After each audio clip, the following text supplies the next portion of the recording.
What does it mean to be a spiritual being? What does it mean to be on a spiritual path?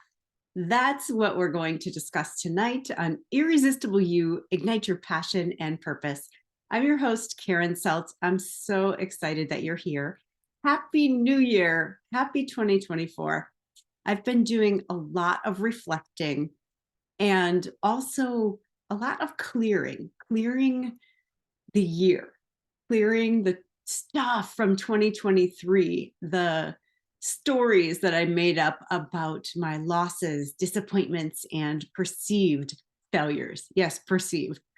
I don't believe there's any such thing as failure. There's only feedback. And I truly, truly believe that every single thing we experience will be used for us. So things aren't really happening to us, they're happening for us. And when you can begin to look at your life that way, from the perspective of a creator, not as a victim, things are so much more fun and you're in a possibility frame. Whereas if you're a victim, the main part about being a victim is you're powerless. You are not at choice, you are not at cause. Whereas if you can say, how did I create that? And not from a place of blame and shame and guilt, like, oh, I messed it up again, but from the place of, if I created this situation that I don't love, I can create something that I do love because I am a creator and I have infinite possibilities, infinite choices available to me. I love that frame. And I've been talking a lot, I've done some Facebook Lives and I've had some clients recently, and we've been talking about clearing the previous year so that you don't sprinkle glitter on top of shit. And what I mean by that is all the stuff that is like underneath, it's in your subconscious mind, but it's underneath, right under the surface, all the stuff that you're mad about, you're disappointed about, you're like, gosh, I wish I would have done that better. Maybe you're beating yourself up over certain choices you made or over results that you didn't get or the ones that you did get that you didn't like. I mean, it could be any number of things. But all of those disappointments and losses and perceived failures, they weigh us down. And when we don't take the time to actually look at them and to look at them objectively and say, okay, this is the objective fact. This is what happened. What did I make up about life or about myself? What story did I tell myself? And a lot of times, if you keep going with that, I'm going to give you an example. Um, Say, for example, I was talking to someone recently whose bank account was not where she hoped it would be. And she said, I asked her, what does that mean about you? What did you make up about yourself? And it was something like, I'm not good with money. I'm investing it in the wrong things, or I'm spending it for no reason because it's not making a difference. And I'm like, well, what if you're spending it for no reason and it's not making a difference? What does that mean about you? And we kept doing that, like breaking it down, breaking it down. And it came down to, I'm not worthy of investing money in myself. I'm not worthy of that type of investment. And I believe if we break everything down and you keep going until it's most basic component, we all have two drivers. Now, mine that have driven me my entire life is I'm not worthy and I'm not lovable. So every fear that I've ever had or still have, if I break it down to the most basic components, the main fear is I'm not lovable or I'm not worthy. And trust me, I've done a ton of work. And if fears still come up for me, which they do, newsflash, I'm still a human. No matter how much work we do, we still have a human experience. We're still going to have fears that come up that tells us we're alive. And if we don't have them, I personally believe we no longer need to be on this plane. We no longer need to be in a body. We're enlightened beings. Well, good. Then you don't need a body anymore. But as long as you have one, don't expect to ever be fearless. And it always, kind of makes me chuckle a little bit when people say, I'm fearless, or, they're doing their mantras. I am fearless. I'm like, yeah, good luck with that. Seriously. Like, you're not meant to be without fear. You're meant to look at the things that cause you fear and examine them and say, okay, is this real or is it not? Like, sometimes fear is there to protect you. Like, if there's a predator, if there's somebody lurking around a corner who's got a knife and is going to stab you, and your body's like, oh crap, don't go that way, that fear is serving you. The rest of the time, we're reacting to something from our past. We're reacting based on a program. So it's learning to work with that and say, okay, is this really valid? Is this real? Are there warning signs, right, that remind us of something in the past? And is it real right now? So I've been reading for, I don't know, 15 years or so, this book called The Way of Mastery. And I absolutely love this book. My book is falling apart. It's highlighted in every single color. It's underlined. It has words in the margins. And I also take notes in this little notebook.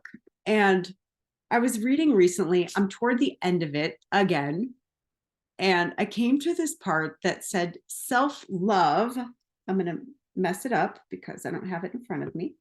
Self-love is the perfection of all spiritual practice, self-love. And there were so many great quotes that came right before that. And it's so fascinating to me. It's talking about, people want to praise the creator, or, just be grateful to the creator. And you can call that whatever you want to: God, the universe, source, spirit, my highest self, whatever it is. It is impossible to praise the creator without fully loving and accepting the creation, which is you and me and everybody. So it's so fascinating to me, like, people that think erroneously that there's something wrong with them. Now, I think we all have this to some degree, and that's kind of a big part of our journey here on this planet, is to really confront that. Like, is it really true? Is there something really wrong with me? Am I the only one that's not enough?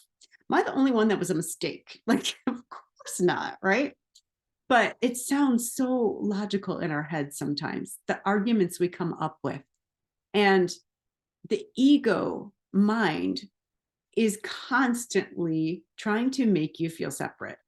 And it uses whatever trick it can, like, you're not enough, you're not lovable, you don't matter, you'll never be enough, nothing you ever do is enough, all of those things, right? We've heard them all before in our heads.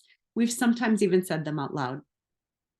So the ego's primary job is to get you to feel separate from God, separate from everybody else, all your brothers and sisters, separate from humanity, separate from your highest self. And it does that all kinds of different fun and exciting ways. One is comparison, right? Like, I'm not as pretty as this woman, but man, I'm way smarter. So you can see I like compared up. I was up here in intelligence, but down here in looks. And we do it in all kinds of different ways. So if we're better than somebody else, or not as good as somebody else, that's comparison. So that's just one. One of the main tricks that the ego uses, especially for smart people, so if you're smart, listen up, is logic. The ego masquerades as logic and reasons. I can't do this. I can't show up yet in my business, not until my website's perfect. And it makes sense to us. We're like, well, of course, if we do this, we're going to blow our chance to make a good first impression, or whatever. We come up with a zillion reasons that sound so logical inside our heads, when really it's fear. It's fear of what? Of rejection. It's such a big one. We're so afraid of being rejected. And I heard this great quote at a business mastermind I was at recently, and it is that we're so afraid of disappointing others that we end up disappointing ourselves. And think about that for a minute. Are you so concerned with what everybody else thinks, even strangers on the internet that you'll never meet, that you end up disappointing yourself because you don't show up and you know that you're meant for more? So that's the thing. It's like, you're never going to make everybody happy. People are going to have their stuff and they're going to project it onto you no matter what you do. So you might as well do the things that you love, the things that you're meant to do. So I love that. Like, think about the number one most important person in your life. That's you. It's you. I hate to break it to you. It's you. And if it's not, it gets to be. You get to start prioritizing yourself, because without that foundation of self-love, you have nothing to give to anybody else. And it's like a big F you to God. Like, nope, sorry, I'm not accepting that I'm worthy. You created one piece of crap. You mess it up, God. I mean, really think about it. We think that God, I love this saying. All right, I'm going to go back. There's a quote. I don't know who said it, but it's, God loved us so much, he created us in his image, and we repaid him by recreating him in ours. Now think about that. We have given God all these human qualities like jealousy and anger and a bunch of things that are absolutely 100% impossible, because God is only love. Only love. Love doesn't get angry. Love doesn't get frustrated. Love accepts all things. Love embraces all things. Love transcends all things. Love is love. Love is God. And guess what? You are that. You are love. That is it. Period. So your one job is to love yourself, to love all of it, the good, the bad, the ugly, because I hate to break it to you, but none of it, not one thing is unlovable. Every single human being has every single characteristic within us, every single one of us. And the more that we push things away or reject them, the more we're going to attract them, because what you resist persists, and you're going to attract it in the people around you because you're projecting it. So what we resist in ourselves, we can't stand to look at. We're like, nope, that's not me. That's not me. So God's like, okay, here you go. Here's a mirror. So we attract all these people that show up with those characteristics. So let me give you an example. This is really, I never thought about this. So one of my big ones growing up was selfish. Now, when someone called me selfish, I heard my mom saying, if you're selfish, you are not lovable. So I did everything in my power to not look selfish or to not be selfish, right? So I was constantly saying yes to everybody, to everything, so that I didn't appear selfish. Well, who did I skip in that equation? Me. I gave nothing to myself. I had nothing left.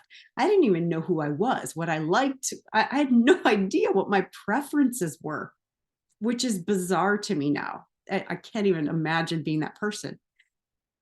But here's what happened. I attracted people that walked all over me, and I allowed it. I'm like, of course you can walk all over me. Of course I'll give you this. Of course I'll do that for you. And I never asked for anything in return because I thought it was selfish.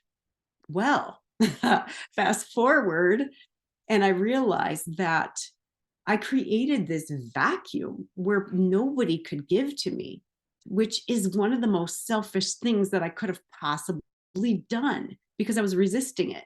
And let me explain that. A lot of women, especially, are givers. They give, give, give, give. And on a side note, that is very masculine energy. It's doing, it's active.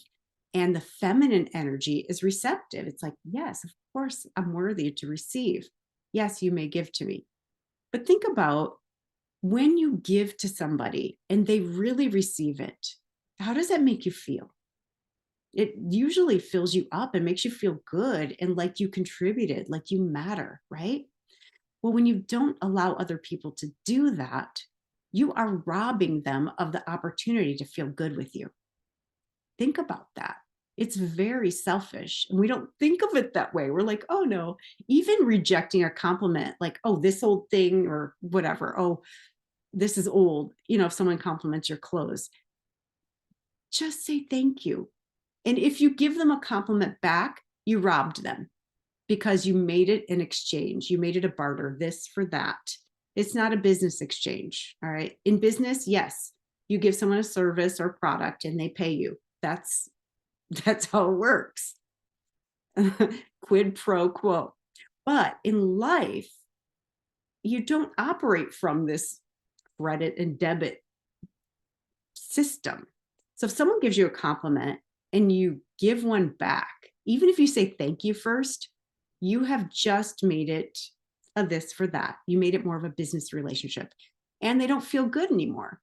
And that compliment, even if you meant it, it's kind of bastardized because they're like, oh, she just said that because I gave her a compliment.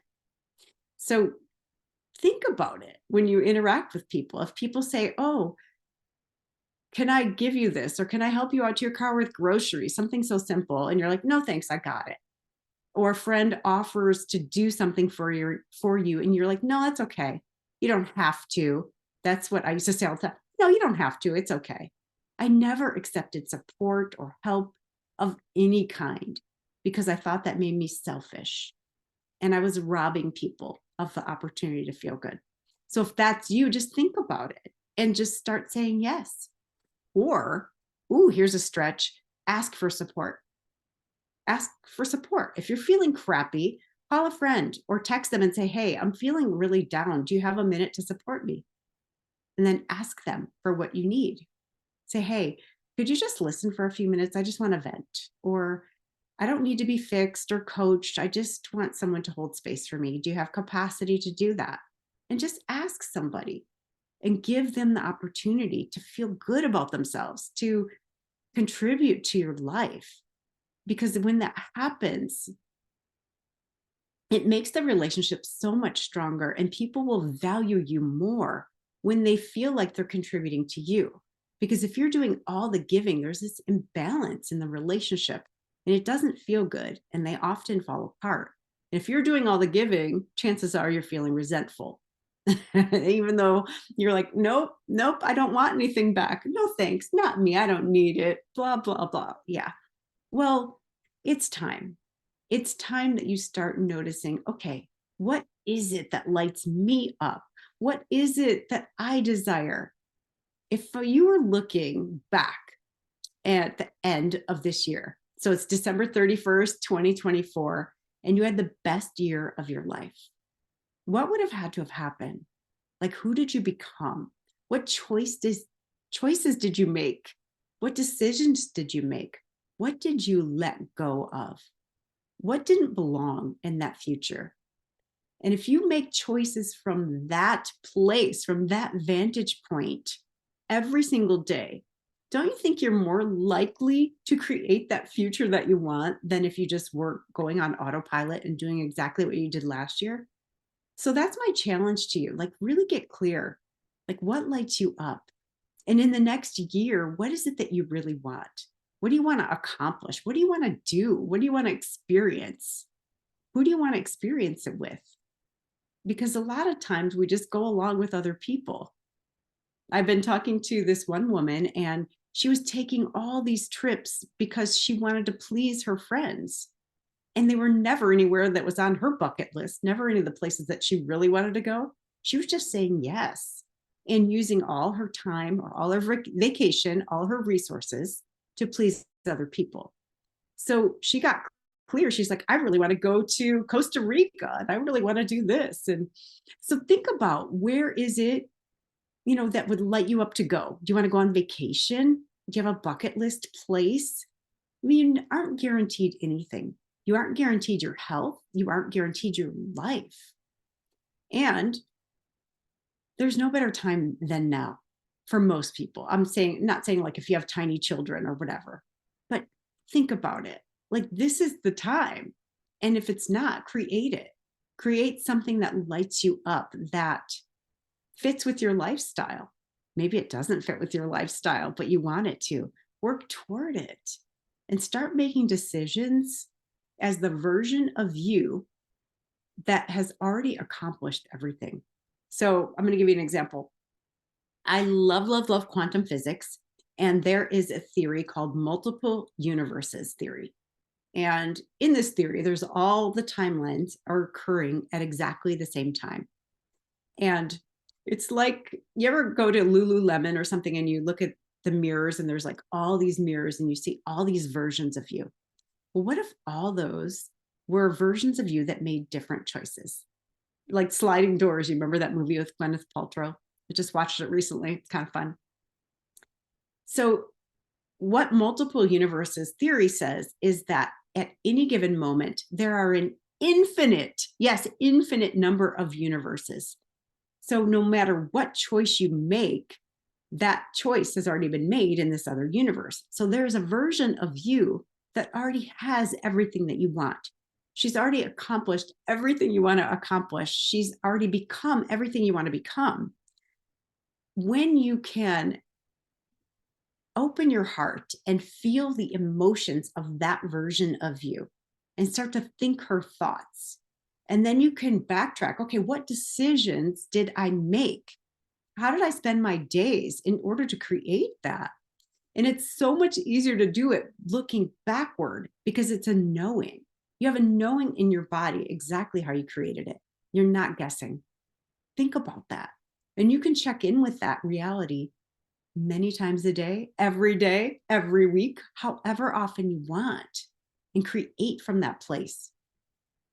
And even if you don't believe that theory, just think about it. If you made decisions as that version of you, don't you think you'd get closer to that life that you really want than if you'd made decisions as the current version of you or the 2023 version of you? So, however you want to look at it, why not play with it? Like, what do you have to lose? I know it's challenging to change your thinking if you're not on this line of thinking, but what do you have to lose? I don't know. I'm all about playing and creating and really stepping into full self-acceptance and full self-expression and my divine birthright to to create whatever I want. Because I know that I'm here to show people what's possible for them when they step into that role of creator, when they become pure love and they operate from that place and they start loving not only everybody else, but themselves. Themselves. I know, easier said than done for so many people. And I talk a lot about that, like integrating the pieces of yourself that you've rejected. And if you don't know what they are, I have an exercise for you. So get a little notebook, just a little one that you can carry around with you. And at the top of one page, you write my judgments about myself. And then you skip a bunch of pages. And then you write my judgments about others. And when I first did this, I'm like, oh, I'm not judgmental. This is going to be empty. Yeah. I used to have a lot of denial. All right, I still do. So your judgments about yourself are your conscious beliefs. You already know you believe these things about yourself. Your judgments about other people are really subconscious beliefs that you have about yourself. And we project them onto other people because we don't want them. So when you start noticing trends, you start noticing, wow, that person is really rude. That's a part of you that you're rejecting. So for me, when I reject parts, I remember going back to the very beginning, I said, I don't think certain parts of me are lovable or that I was lovable. And so when I reject certain qualities or certain qualities in other people really piss me off or trigger me, like say they're being rude, then that's a part of me that I thought was unlovable. So what do I make it mean? If I am rude, what does that mean? Or what does it mean when people are rude? And think about it. I mean, whatever word triggers you, it doesn't, I'm just using that as an example.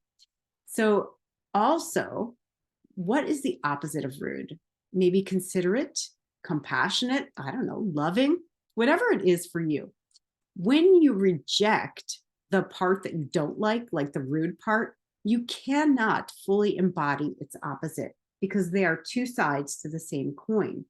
So you cannot be fully compassionate or loving or kind unless you're willing to love your rudeness. And is it ever appropriate to be rude? Like if somebody is trying to sexually assault you, are you going to be sweet? Oh, no, please don't do that. Are you going to say, get the F off? Whatever. You're going to be rude, be abrupt. Like, there's a time and a place for absolutely everything. Every characteristic has its strengths and it has a time and a place for it. So if you can start looking at the things that trigger you in other people, because it's a lot easier to see it out here than it is in here. And then what are the gifts? What are the gifts of that characteristic? And then just bring it back. Like, what would it mean if I were rude? Nothing. Really, it means nothing because we're all everything. It just means that you are that much closer to being whole. Because when you reject parts of yourself, you are taking pieces out. You're like ripping them out and saying, no, you're not in, you don't belong here. You're not welcome.